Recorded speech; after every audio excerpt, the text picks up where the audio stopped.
कैसे दादी हो। नीलकमल सैया पिठैया चढ़ाए, मुझको बरेली का झुमका दिलाए, जिसका वजन 1 तोला बलम कोका कोला पिला दो ना।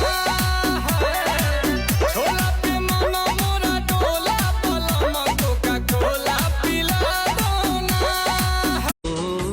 तनिका सा चाहे जगह पिया तोहरा पाव में जोड़ ले ले